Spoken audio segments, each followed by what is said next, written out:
Part 84 of Don't Say Schwarzenegger. In this part, we're going to talk about Jack Nicholson's son, Ray Nicholson, and how he was present for the entire attempted unaliving where my skull was crushed, and how he perjured himself in his deposition, and how his identity was kept secret from us for 6 years until I figured it out. Let me introduce you to actor Ray Nicholson, son of Jack Nicholson. They look a lot alike, and they act a lot alike. Not even part of my series, but go Google his name along with violence, along with burst or broken breast implant, and also add in Schmeck's worker.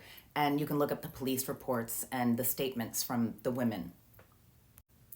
And you might recognize him because Ray was recently in the horror movie called Smile 2, and he was starring in a show called Panic on Amazon Prime. Now, I don't recognize him from anything except for one of my favorite movies, and it's called Promising Young Woman. It's phenomenal, and it really, really, really touches upon how these trust fund guys that are violent and do things to women or girls, and they get away with it because of their resources and the people they know. And in the movie, the first 5 minutes of the movie, he actually has a very small role in it, and I swear to God, it's like he's playing himself. He is in this scene where, at that time too, I was also giving like major props to Ray Nicholson because I was Googling, I was like, well, his dad's Jack Nicholson. I mean, he must be in the same circles as Arnold Schwarzenegger because they're both A-list celebrity movie stars from the last 40 years or whatever. So I'm Googling stuff and I find this picture of when Arnold was governor, and let's see, he was inducting Jack into the California Hall of Fame at the California Museum of History, Women and Arts. And I was like, wow, these guys are going against the grain to do the right thing for us. And then after the verdict and everything, and I was like, we won, but then I started noticing some corruption stuff, whatever, which I'll get into the next part.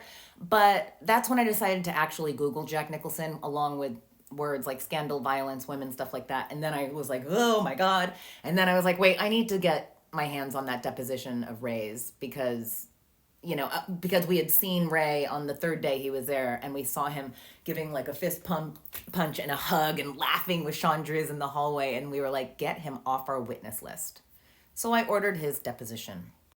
Sorry, real quick, I also, I'm trying to figure out who knows each other, who's friends, so I Googled Robert Shapiro, the attorney for the defendants from the criminal, and I put his name in with Jack Nicholson, and what do you know? This popped up. It was in the LA Business Journal, an article from April 11th, 2011, written by Alfred Lee.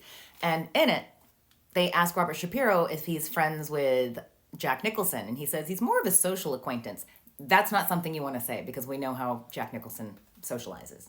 Socializes. His best buddies were Hugh Hefner and Roman Polanski, and we'll just leave it at that. And there's enough evidence that you can go and throw up on the internet by Googling after this. But he pretty much said he got the best advice he's ever gotten in his life from Jack, so they're close. So as I mentioned before, that, our attorneys forgot to tell us that Jack Nicholson's son was our star witness for our civil trial, and I happened to ask who he was, and he told me his name, but he didn't tell me who he was until I Googled it and figured it out. So I figured all that out, whatever, and then obviously we saw Ray Nicholson chummy, laughing, doing a handshake and giggling with Chandriz in the hallway. So we were like, clearly get him off our witness list. Something's not right. He's gonna try to throw the case. That's what we were all saying behind the scenes. Like, he's a plant. So maybe a month-ish or whatever after the civil trial, I went and I ordered Ray Nicholson's deposition. First of all, this guy, star witness, he testified, he was deposed under oath in April of 2021. So like 3 months before our trial, we weren't told about this, and we weren't, because if we were, we would have asked to be present so we could fact check and help attorneys, ask the right questions and stuff, but they forgot to tell us. But the thing is when you're a star witness for multiple attempted unalivings, you should have, this is a very big deal, and your deposition should be big news, and it should probably be at least a day, like at least 8 hours, just like everyone else's was. For some reason, Ray Nicholson, his deposition was a total of 56 minutes from 10:03 a.m. until 10:59 a.m.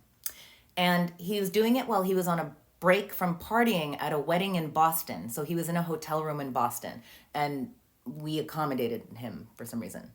When I got my hands on his deposition, I was already upset at how thin it was, that it was a 56-minute deposition on a guy who's not only an admitted witness, but a possible attacker.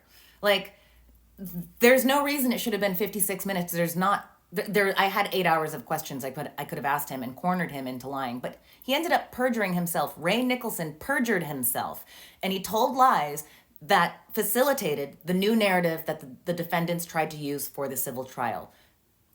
It's not shocking that he was willing to fly across the country himself on his own dime to come out and help us. Now, from one of the first pages in the deposition, this threw me off too, and I asked my attorneys about it. I didn't really get a great answer, but my attorney says to him, it was only my attorney, Ray Nicholson, and the court reporter on a Zoom call, not even in the same room, on a Zoom call while he was on a break at a party. And my attorney said, you're in a hotel room in Boston, I'm in my conference room, there's a court reporter, and just because of the nature of this case, there's no other lawyers or other parties in this conference room now. Your testimony here today is given subject to the penalties of perjury and under oath. So I don't know why Ray Nicholson was afforded secrecy and privacy, and why the plaintiffs and the other attorneys for the other plaintiff, like the other firm, why none of us were allowed to be in this deposition. And I feel like, and I could be wrong, it's my opinion, but I feel like it's because he's the son of an A-list movie star, and they get different rules than regular people like us. Just like Chandriz and them. Anybody who seems to have any kind of like very close attachment to these type of people, they're just getting a completely different set of rules. The main gist of Ray's whole deposition, he was really pushing the narrative that there was intoxication, extreme intoxication of the Drizzes. So it's like blaming it on the alcohol. He then was really pushing the facts of like, well, they were just protecting family. They're not violent people. They're just protecting family. And his first lie, he said, sorry, I don't even think it's on this page. I don't even care. But his first lie, he said that he was at the valet and was leaving around midnight. That's a lie. The Drizzes tried to push that in the criminal trial. It's a lie. It was around 1:30, 1:45 in the morning. I guess they were trying to make it sound like it wasn't late night after a whole day of birthday drinking.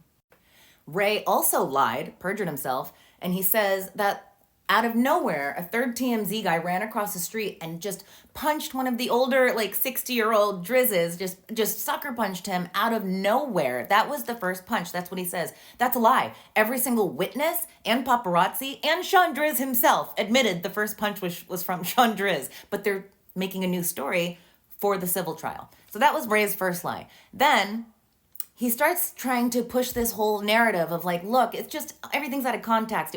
He actually says down here, it was the worst possible timing. He also perjured himself. Hold on. He also helped the Drizzes push the new fake narrative for the civil, where he said, look, it wasn't the group of men, the whole party outside by the valet, which is what everybody testified to for 6 years straight. He said it wasn't, it was just me waiting for my car, coincidentally. And the Drizz twins, these older, just meek, mild old gentlemen, they're standing out there. Suddenly TMZ just threw a punch out of nowhere. Lie. And then he says, at that moment that random violence happened from TMZ, at that exact second, that's when Chandriz, and they had all been intoxicated, remember? They all came out at the exact moment to see their poor father being attacked. So of course, they're just going to protect family. It's just the worst timing possible. He then admits to standing there for the entire thing from the first punch till the end, heard that I was laid out, and admitted to, yeah, just watching. And this makes me the angriest. He made sure he threw in there, Ray says, talking about my injuries. And by the way, I can't put the pictures on TikTok. They're on my IG pinned at the top. But he said, I don't know if it was intentional or if it was an inadvertent elbow. You can literally tell, and the defendants admitted, that you can tell I was hit many, many, many times. Many, many times. And lastly, in his short, tiny little deposition, he admits that he has witnessed the Drizzes do the white powder that's illegal. And then at the end, he changed it and he said, I don't think I've ever done, I don't think I ever saw it. So just perjure, and he's never gotten in trouble for anything. And he's still starring in all these movies, and he's totally just fine, and he did nothing except perjure himself and help the defendants. Let's get to the next part. Thank you guys so much. My IG handle is in my bio. Please follow me once TikTok leaves. Thanks.